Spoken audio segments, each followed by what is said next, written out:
tolerance, understanding, love, acceptance, and service.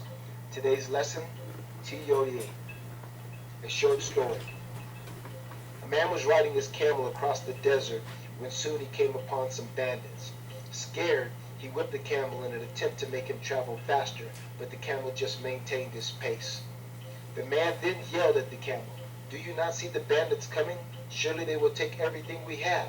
Move!" The camel looked up at the man and replied, "Surely they will take everything you have. I have nothing but a load to carry. If they steal the load and leave me, they have stolen my burden. If they steal the load and me together, my burden remains the same. And if they steal nothing, I stay carrying the burden for you."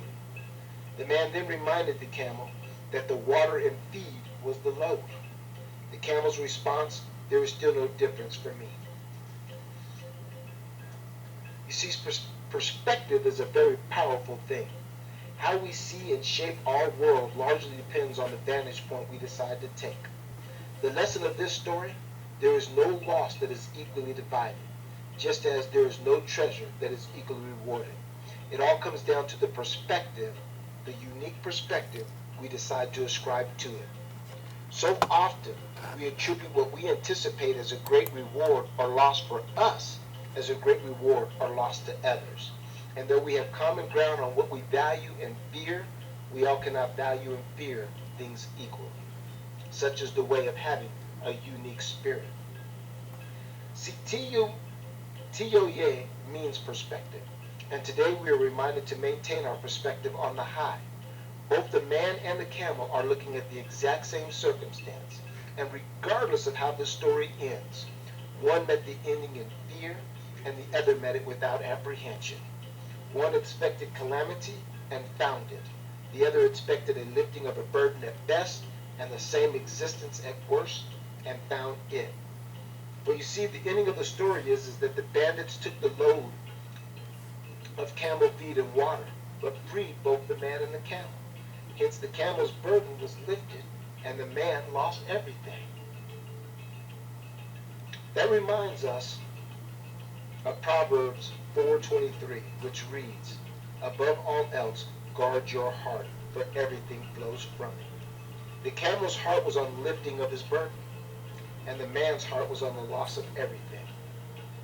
I'm going to repeat that. The camel's heart was on the lifting of his burden, and the man's heart was on the loss of everything. And both of them found that through the exact same circumstance. And it was that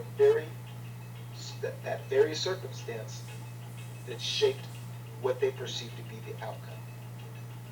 As you travel through this week, understand that the things that you value as a reward and things that you fear as a loss are going to happen. That is the nature of being alive. No one can spare you of it, nor is anyone immune from it. We all shall experience the load and the bandits, and the only thing that will set us apart is the perspective, that unique perspective that we decide to place on it. And this perspective, brothers and sisters, is the mirror of the Spirit that reflects it. If you want a free copy of our Tiyoye, the Power of Perspective pamphlet, please drop us a line and we'll send it out to you. Until then, we leave you with 2 Timothy 1:7. For the Spirit God gave us does not make us timid, but gives us power, love, and self-discipline. I want you to reflect that spirit through your perspective on all things. As you travel through the week, know that you have a spirit that is not timid, but of power, love, and self-discipline. And know that regardless of where you are right now, and regardless of what you might be facing, that there is no temptation that is overtaking you except that what is common to all mankind. And God is faithful. He will not let you be tempted beyond what you can bear. And when you are tempted, He will also provide a way so that you can overcome or endure it. That is the high perspective. And that is our mission for this week, is maintaining our high perspective. I am Dr. Siko Adisa. I bid you Betulas and good night.